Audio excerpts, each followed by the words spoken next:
안녕하세요. 그나마 타임 플러스입니다.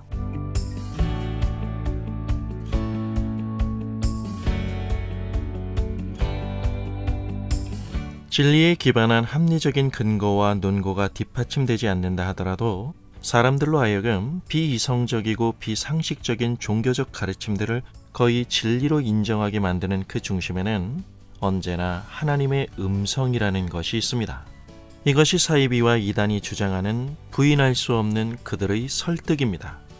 자신들만이 은밀하게 누려온 신적 비밀이라고 떠벌리는 이상한 사람들의 궤변이 진리로 둔갑하여 많은 사람들을 미혹하는 그 이면에는 강박관념 속의 환청이나 인간의 헛소리를 하나님의 음성으로 가장하여 의도적으로 행해지는 정서적 세뇌와 감정적 호소를 바탕으로 한 그 환상이 그 실상을 제대로 알기도 전에 미스테리하고도 괴이한 느낌으로 추종자들의 삶 속에 비이성적인 생각들의 최고봉으로 자리를 잡는 것입니다.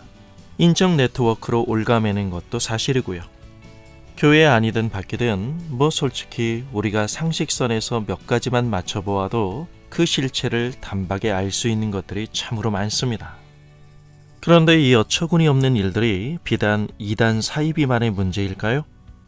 교회 안에는 남이 듣지도 못하고 보지 못하는 것을 보는 소위 신령파라는 사람들이 종종 등장합니다.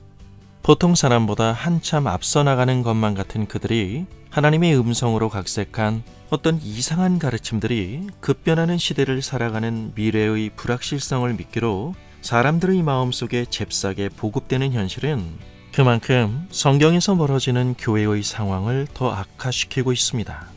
결론적으로 말씀드리자면 자칭 영적이라는 이름 아래 고압적인 자세로 부정할 수 없을 것만 같은 확신을 담아 잔뜩 폼을 잡고 말한다 할지라도 알려고 하지도 말고 묻지도 말아야 합니다. 소위 영적 내공으로 튕기며 하는 그런 사람들의 말이 하나님을 의지하는 것이라는 궤변적 사고가 너무 크면 오히려 일상에서의 상식적인 사고에 의한 판단과 결정을 내리지 못하고 마비라도 된 듯이 머뭇거리게 됩니다. 결국 그런 헛소리에 의존하게 되어 종교적 노예가 되고 사회적 자살 행위를 신앙이라는 이름으로 서슴지 않고 행하고 맙니다. 교회 안에 성경의 문맹자가 늘어나면 늘어날수록 신앙의 가치는 말씀이 아닌 체험이 주는 매력과 흥분으로 늘 대체되기 마련입니다. 이러한 현상이 성경에 대한 우리의 태도에 어떠한 변화를 가져올지 상상하는 것은 그다지 어렵지 않습니다. 소위 특정한 사람을 통한 그저 몇 번의 종교적 클릭만으로 얻어질 수 있는 사이비적인 영적인 교감이 성경을 대신할 테니까요. 성경은 그러한 사고와 태도를 영적이라고 말하기는커녕 불신앙이라고 말합니다. 우리가 성경에 근거하여 심도 있게 사고하지 못할 때 우리의 신앙은 분별성을 잃고 자칫 신비주의 경향으로 치우쳐 그럴듯한 이름으로 인간의 생각과 의도를 신앙 속에 쑤셔 넣으므로 하나님에 대한 신간을 왜곡시켜버리게 됩니다. 말씀의 바른 스타디를 통한 해석과 사고로 주어진 생명과 진리 안에 굳게 서서 무조건적인 믿음보다는 합리적인 의심에 더 무게를 두어야 합니다.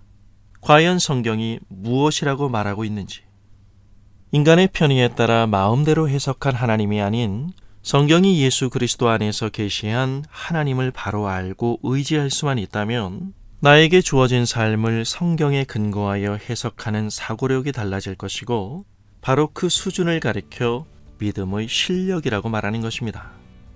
우리에게 지금 절실한 것은 내 가려운 것을 만져주기 위해 가려진 미래의 커튼을 살짝 제껴줄 수 있다고 허풍을 떠는 기독교 무당이 아니라 하나님의 마음에 합한 자로서의 내가 현실이 되기 위해서는 하나님께서 자신의 뜻을 드러내시는 통로인 성경 말씀에 내 자신의 전인, 즉 나의 외면과 내면을 일치시키는 것이 우선되어야 합니다.